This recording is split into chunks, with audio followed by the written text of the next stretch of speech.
Reverendíssimo Padre Jonathan, nosso pároco, querido diácono Aloísio, amados paroquianos aqui presentes, os que nos acompanham pelo YouTube de nossa paróquia, homens e mulheres de boa vontade a quem essa transmissão alcançar.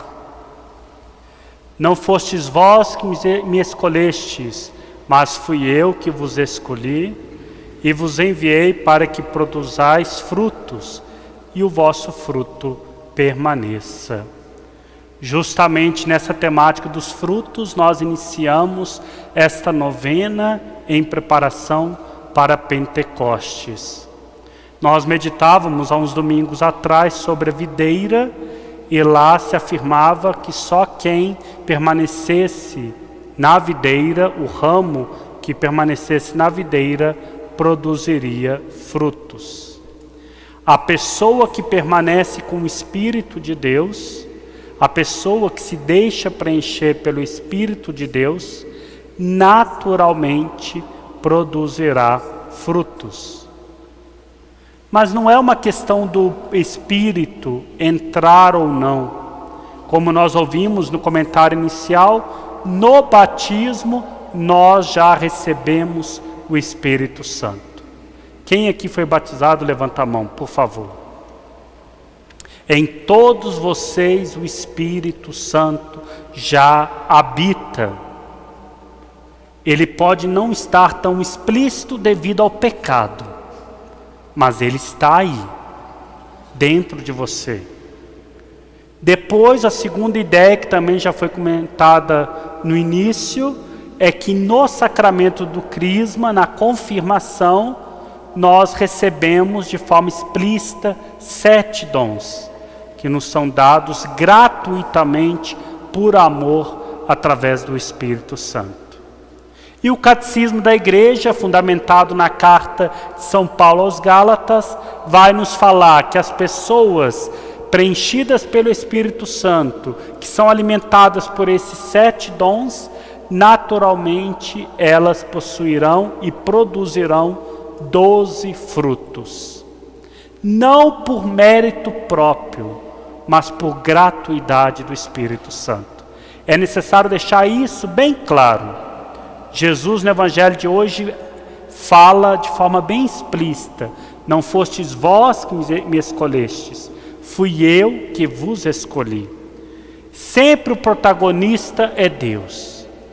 Então, antes que nós possamos pedir o Espírito Santo, Ele já está em nós. Ele quer ficar em nós. Quando nós pedimos, é para que possamos tomar consciência da necessidade de abrir o nosso coração, de dissipar tudo aquilo que impede do Espírito agir em nossa vida. Aquecer o nosso coração. E por isso, então, felizmente, o nosso pároco, Padre Jonathan, escolheu para essa novena os 12 frutos. Alguns dias com 2 frutos, como hoje, outros dias com 1 fruto apenas. Mas você, paroquiano de São Domingos de Gusmão, se fizer essa novena, terá consciência do que de bom o Espírito pode promover em sua vida. E começará a avaliar a própria conduta. Se a sua conduta é uma conduta movida pelo Espírito ou é uma conduta diabólica, ou seja, que separa. A conduta movida pelo Espírito agrega, une, gera comunhão, gera intimidade. A conduta movida pelo diabo divide, separa, marginaliza, exclui. E o que nós devemos pedir nesta novena é que o Espírito haja em nossos corações, de acordo com a vontade dEle, em detrimento a nós. Essa deveria ser a grande prece, a grande sede que nos faz vir a essa igreja ou assistir a essa transmissão. A sede de ser preenchido pelo Espírito de Deus. Nesse discurso que estamos ouvindo nessas 2 semanas de João, Jesus vai preparando a sua despedida, mas nos deixará o Paráclito, deixará o Espírito, não nos deixa órfãos, nos deixa preenchido. E hoje estamos, podemos dizer assim, na era do Espírito, a era da igreja. A igreja preenchida pelo Espírito de Deus é convocada a anunciar, a batizar, a converter, a testemunhar a presença de Jesus. E não uma igreja hierarquia, mas como nos lembra o Vaticano II, uma igreja povo de Deus. Assembleia dos chamados, Assembleia dos batizados. Sou eu, sou você. Pelo batismo nós nos tornamos sacerdotes, profetas e reis. Todos. Nós temos um sacerdócio comum, o sacerdócio batismal. Fomos ungidos pelo óleo santo no dia do batismo. O Espírito Santo está em você. Partindo desta primícia, desta verdade da fé, hoje então, nosso pároco nos convida a meditarmos sobre a modéstia e sobre a castidade. 2 frutos da ação do Espírito Santo em nós. O Catecismo da Igreja Católica afirma sobre a modéstia o seguinte texto: está vinculada ao exercício de ordenamento de tudo que se diz e faz de forma comedida.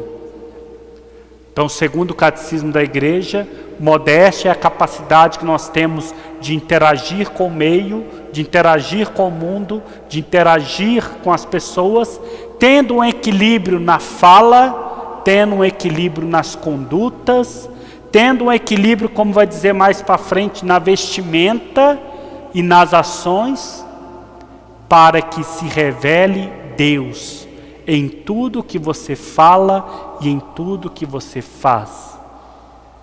Ser modesto, na perspectiva do fruto do Espírito Santo, é a pessoa que não busca na sua forma de ser, de agir, a vanglória própria, mas busca a glória de Deus. É tão bonito quando São João Bosco, no final da sua vida, vendo aquela obra salesiana se expandindo, ele vai dizer: foi ela quem tudo fez. Estamos no mês mariano. É uma pessoa modesta. A pessoa modesta, na sua fala, ela se preocupa com o equilíbrio das palavras, do tom, sempre visando a caridade, salvar o irmão, nunca destruir. Ser modesto na fala é pensar antes de falar, rezar antes de falar. Ser modesto na palavra é falar o que é construtivo, em detrimento do que é destrutivo. Ser modesto na fala, viver a modéstia, é a capacidade de não alimentar assuntos que deprecia a pessoa humana e a si próprio, mas alimentar assuntos que santifica as pessoas. Então a pessoa que tem esse fruto do Espírito Santo é uma pessoa que não necessariamente fala muito, mas fala bem. É uma pessoa que tem profundidade no que fala, toca o coração. De seus lábios só escutamos palavras que nos santificam e que revelam a ternura de Deus em nossa vida. É assim também a modéstia no que se faz, no que se veste, de como se apresenta para o mundo. Se essa apresentação for conduzida pela promoção da autoimagem, modesto não é. Só o Padre Roberto que é modesto, né? Sobrenome dele. Modesto não seremos quando no nosso agir buscamos a própria idolatria. Quando a gente se autocentraliza como Senhor de nossa vida, quando o mundo tem que corresponder às minhas vontades, os meus desejos, às minhas paixões, e daqui a pouco vamos falar de paixões na castidade, em detrimento à vontade de Deus, ao querer de Deus. Por isso, na modéstia, nós pensamos o que vestir, por que vestimos e para quem vestimos. Eu lembro na minha infância, Padre Jonathan, nós tínhamos a roupa de ir na missa. Não sei se vocês passaram por isso. Na infância, isso é roupa de ir na missa. Ai da gente se usasse aquela roupa para outra ocasião. Então, a vestimenta fala, né? E aí, a sobriedade no vestir, para que não se promova, mas promova a Deus. Tem uma história, para ilustrar bem isso, de São Francisco, dizem, né? Contar essa história. Que São Francisco tinha um frade que andava muito vaidoso, muito preocupado com a própria imagem. E São Francisco então vira para ele e fala: hoje nós vamos pregar o dia inteiro. E o frade fala: ai que maravilha, eu adoro pregar, visando aplausos, reconhecimentos, elogios. E São Francisco sai com esse frade então pelas ruas, vestido ali com aquela roupa bem simples dos franciscanos. E São Francisco não pronuncia uma única palavra o dia inteiro. Só andam pela vila com fome, com sede, andam pela vila o dia inteiro e voltam para casa. Quando voltam, esse frade está revoltado, com raiva. O senhor não disse que nós iríamos pregar o dia inteiro? E Francisco responde: sim, pregamos. Pregamos com a nossa vestimenta, pregamos com o silêncio e com o testemunho da pobreza. Mas ninguém ouviu. Ouviu sim.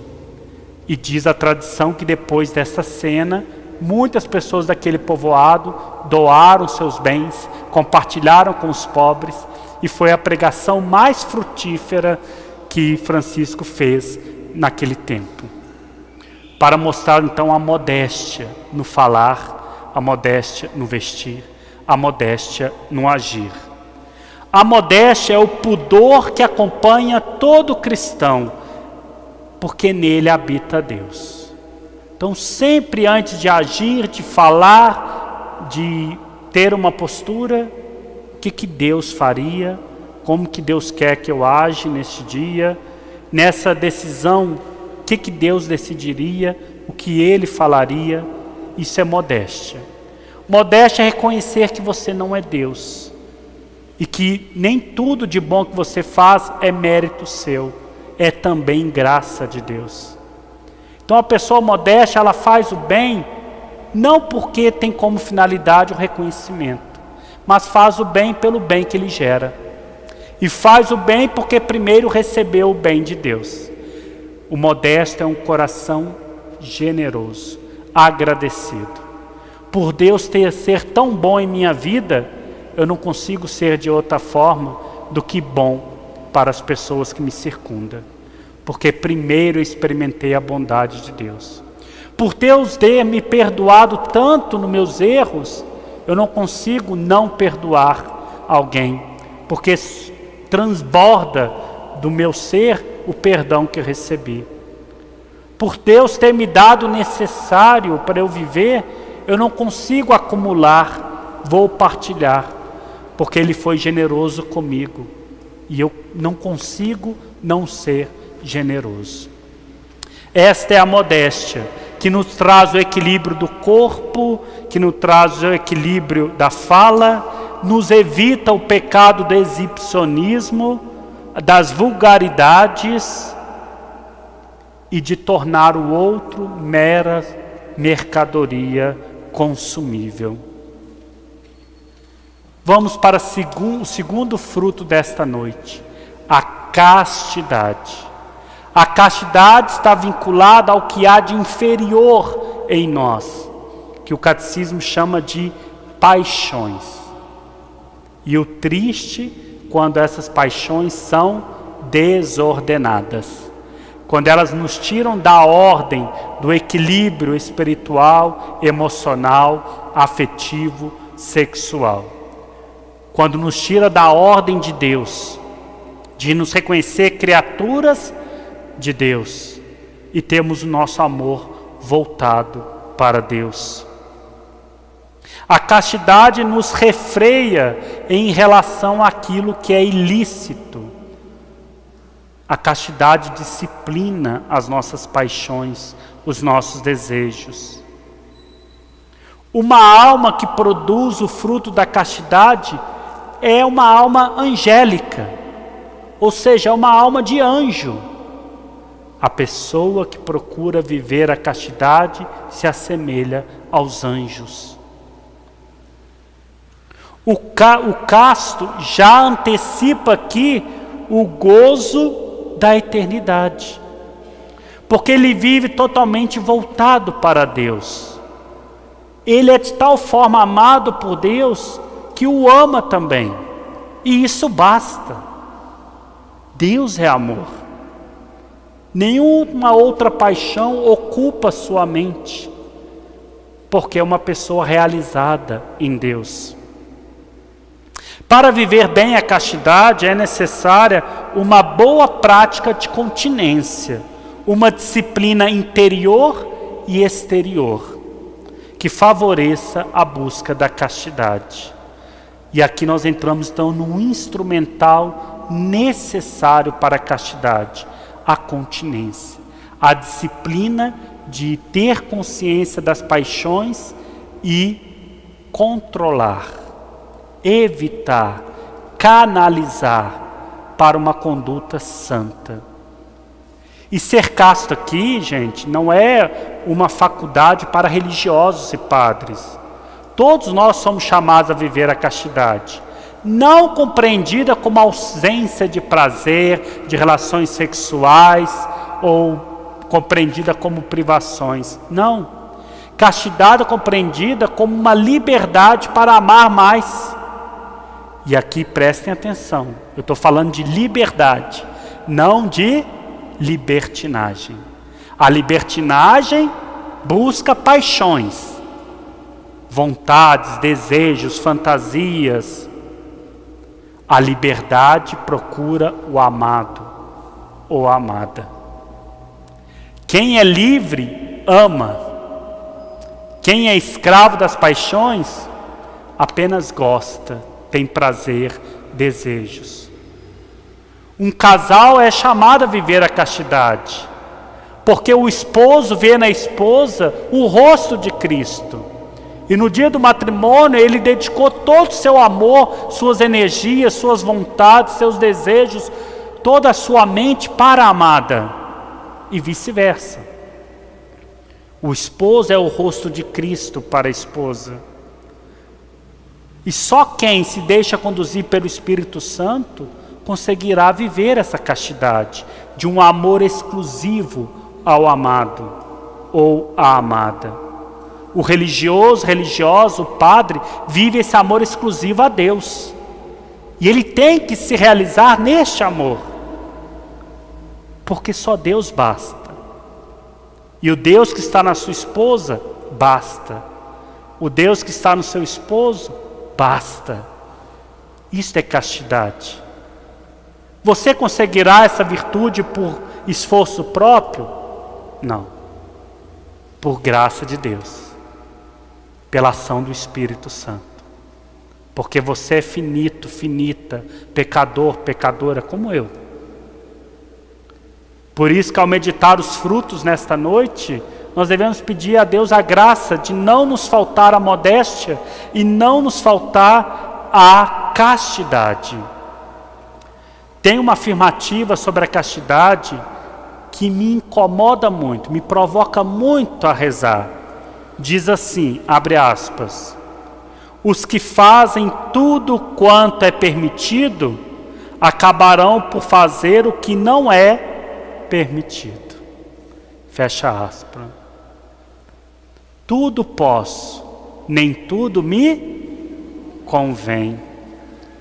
Ser casto é isso, é reconhecer as suas paixões, mas ordená-las para o amado que é Deus. Para a consagração matrimonial que você fez, para uma amizade sadia, construtiva, madura, para as relações interpessoais de autonomia, de alteridade e não de manipulação, jogos emocionais, de apropriação do outro como objeto para si. A castidade nos torna livres, livres das nossas paixões. O santo ou a santa só chega a ser quando se liberta de suas paixões. Quando o amor do amado ou da amada, onde Deus está, o preenche. Quando só Deus basta. A castidade é o fruto que leva o homem e a mulher a manter a pureza do corpo e, consequentemente, da alma. Praticando com alegria, olha só, viver casto é para os alegres. Pessoas tristes, ou pessoas emocionalmente abaladas, ou pessoas doentes sexualmente falando, não conseguem viver a castidade. A castidade é para quem está na alegria do Cristo, na alegria do Espírito. A castidade nos ajuda a evitar o 6º mandamento, não pecar contra a castidade, e o 9º mandamento, não desejar a mulher do próximo, o homem do próximo, mas desejar apenas o amado e a amada. O casamento fundamentado no querer dos noivos é frágil. O casamento fundamentado no querer dos noivos e em Deus é casto. Por isso que nós falamos, o que Deus uniu, o homem não separa. A pergunta é, será que no dia do casamento deixaram Deus estar presente? Será que as motivações que levam o casal ao altar, elas são primeiramente Deus? Porque se não for, não há castidade. Devemos guardar a castidade também nas palavras e atos, e também nos pensamentos e desejos. É a disciplina do que pensamos, do que falamos, do que vemos. Diz o ditado popular que a carne é fraca. Se a carne é fraca, você sabe, disciplina. Disciplina a sua vida interior, disciplina a sua vida exterior. Faz com que o ambiente que você frequente seja um ambiente casto, que te estimule a santidade. E discipline também a mente interior. Toda vez que as paixões quiserem prevalecer, canalize o seu pensamento para algo construtivo, santificador. Não deixe levar pelas paixões. Castidade é ter um amor exclusivo a Deus. Deus é egoísta. Não assustem com essa afirmação. Deus é egoísta, Ele te quer por inteiro. Ele não aceita 1/3 do seu amor. Ele não aceita 2/4 do seu amor. Ele não aceita uma porcentagem do seu amor ou do tempo que sobra. Ele te quer por inteiro. E ser casto é querer Deus por inteiro. É também sermos egoístas na nossa relação de amor com Ele. Castidade não é deixar de amar, muito pelo contrário, é amar em plenitude, é liberdade e não libertinagem. Meus queridos paroquianos, como nós somos frágeis e pecadores diante do fruto da modéstia e da castidade. Quantas vezes a soberba prevalece em nós? Quantas vezes as paixões falam mais alto em nós? Peçamos a Deus, neste primeiro dia da novena ao Espírito Santo, peçamos a Ele a graça de sermos modestos, de sermos castos. Sozinhos não daremos conta, mas se vivemos na mística, o Senhor não desampara aqueles que lhe procuram. Venha, Espírito Santo. Venha aquecer o nosso coração. Venha nos dar humildade, Senhor, e modéstia. E venha nos dar a castidade. Há alguém do meu lado, Senhor, que me merece por inteiro, por completo, porque nele o Senhor está. Dai-me a graça da castidade, e serei santo, e farei os outros santos também. Assim seja. Amém. Louvado seja nosso Senhor Jesus Cristo. No instante de silêncio, meditemos.